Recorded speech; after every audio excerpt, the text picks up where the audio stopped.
नमस्कार साथीहरू, म सविता। तपाईँहरूलाई स्वागत छ सविता सिलाइ सेन्टरमा। ब्लाउज किन फिटिङ आउँदैन? यो 7 वटा गल्तीहरू चाहिँ म तपाईँहरूलाई आज भन्न गइरहेको छु, जुन मैले पनि गरेको थिएँ र पछि त्यही गल्तीहरूबाट चाहिँ मैले सिकेर हजुरहरूलाई चाहिँ भन्दैछु। कपडा कटिङ गरेर सिलाएर देखाउन नसके पनि मैले गरेको गल्तीहरूबाट चाहिँ हजुरहरूले चाहिँ त्यो तपाईँहरूबाट नहोस् र तपाईँहरूलाई चाहिँ आफूले सिलाएको कपडा या ग्राहकलाई आफूलाई कसरी राम्रो बनाउने भन्ने चाहिँ जान्न चाहनुहुन्छ भने चाहिँ भिडियो पुरा हेर्नु होला है। यदि तपाईँले ब्लाउज सिलाउन जान्नुहुन्छ तर ग्राहकले फिटिङ भएन भन्नुहुन्छ वा तपाईँलाई आफैले सिलाएको ब्लाउज लगाउँदा चित्त बुझ्दैन, कति ब्लाउजहरू हामीले सिलाउँछ तर हामीलाई नै चित्त पनि बुझेको हुँदैन नि त, अनि ग्राहकहरूलाई कसरी चित्त बुझ्छ भन्ने जस्तो तपाईँलाई लाग्छ भने आजको भिडियो तपाईँहरूको लागि हो है।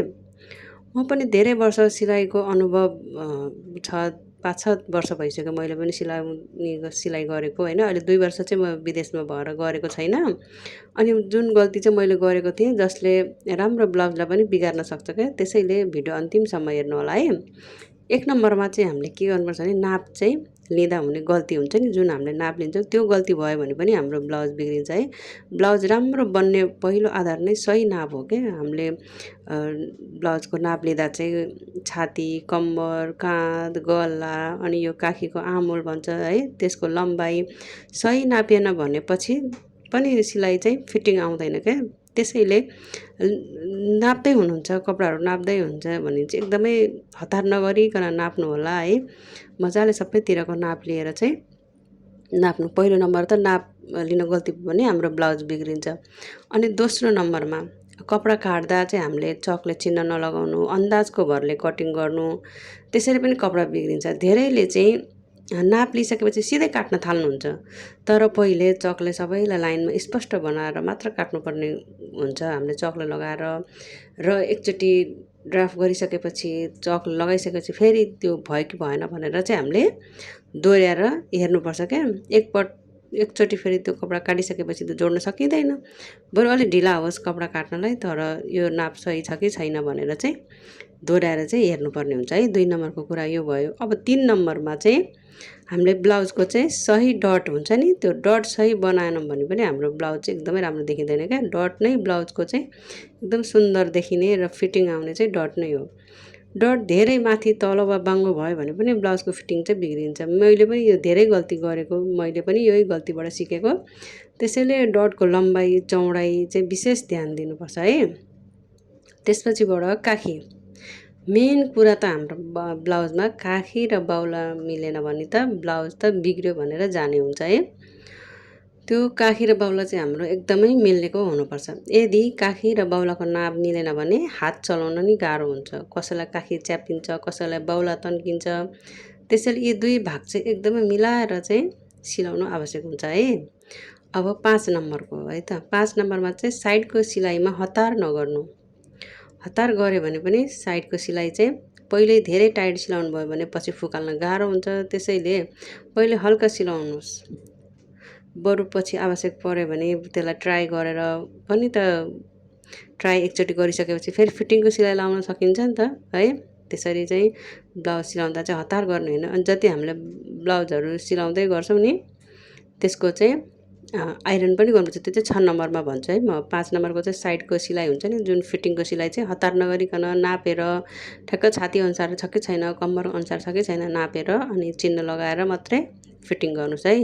अनि 6 नम्बरमा चाहिँ हामीले के गर्नुपर्छ भने जुन आइरन हुन्छ नि, यो ब्लाउज सिलाउँदा चाहिँ हामीले पाइपिङ लगाउने, फेरि आइरन गर्ने होइन, डट राख्यो फेरि आइरन गर्यो, थोरै जुन स्टेप सिलाइन्छ त्यसलाई चाहिँ हामीले आइरन गर्दै ब्लाउज सिलायो भने चाहिँ एकदमै फिटिङ र यो प्रोफेसनल बुटिकतिर सिलाएको हुन्छ नि त्यसलाई चाहिँ के गर्छ भने सिलाउँदै कपडा एक थरी अब जस्तै हामीले पाइपिङ हाल्यो होइन, अनि आइरन लगाइहाल्ने, अनि कुम जोड्यो होइन, आइरन लगाइहाल्ने, त्यस्तो गऱ्यो भने पनि एकदमै प्रोफेसनल देखिन्छ क्या ब्लाउजको सिलाइ। त्यसपछि 7 नम्बरमा चाहिँ ट्रायल नगरिकन ग्राहकलाई दिनु। अब हामीले ब्लाउज सिलाउँछौँ नि, अब त्यो नापहरू सही छ कि छैन भनेर एकचोटि नापेर हेर्ने, अनि ट्राई गर्न लगाउने, अनि मात्र उनीहरूलाई ग्राहकहरूलाई चाहिँ अनि घर लिएर जान दिने क्या। पहिला एकचोटि ट्राई गरी हेर्नु यहीँनिर कस्तो के छ, अनि म बनाइदिन्छु भन्ने। अनि त्यसपछि केही गरी अब गल्ती भएको छ भने पनि हामीले चाहिँ त्यसलाई सुधार्नु पर्ने हुन्छ क्या। सानो सानो त्यहीँनिर भएको छ भने त ल म यो बनाएर दिन्छु ल भनेपछि उनीहरू पनि खुसी हुन्छ, आफू पनि खुसी हुन्छ र बनाएर दिनु पनि पर्छ, हाम्रो त्यो कर्तव्य पनि हुन्छ है। यसरी नै 7 नम्बरमा चाहिँ हामीले यो ट्रायल गरेर मात्रै ग्राहकलाई दिनुपर्छ। अनि लास्टमा म के भन्न चाहन्छु भने साथीहरू, राम्रो ब्लाउज भनेको महँगो कपडाले होइन, सही नाप, सफा कटिङ र राम्रो फिनिसिङले बन्छ। यदि आजको यो भिडियो केही नयाँ कुरा सिक्नुभयो भने चाहिँ लाइक गर्नुहोस् है, कमेन्ट पनि गर्नुहोस्। यस्तै उपयोगी ब्लाउज, कुर्ता, सिलाइ सम्बन्धी भिडियोहरू चाहिँ हेर्नलाई सविता सिलाइ सेन्टरलाई सब्सक्राइब गर्नुहोला।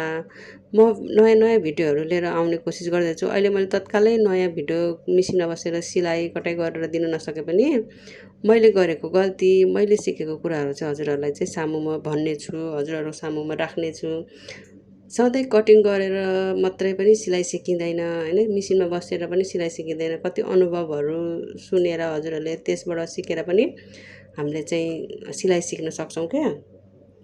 त्यही भएर हजुरहरूले पनि एकदमै ध्यान दिएर, म अब 2 महिना बाँकी छ नेपाल आउनलाई, त्यसपछिबाट त फेरि नयाँ भिडियोहरू त आइहाल्छ। अहिले नयाँ भिडियो नआउन्जेल चाहिँ यो मैले राखेको पुरानो भिडियोहरू हेरेर हजुरहरूले चाहिँ सिक्नु होला। अब तीज नजिकै आउँदैछ होइन, तीजको लागि चाहिँ ब्लाउजहरू चाहिँ अब एकदमै सिलाइन्छ। त्यही भएर मैले चाहिँ अहिले ब्लाउजको भिडियोहरू, ब्लाउजको बारेमा चाहिँ हजुरहरूलाई चाहिँ भिडियोहरू एकदमै सेयर गरिरहेको छु।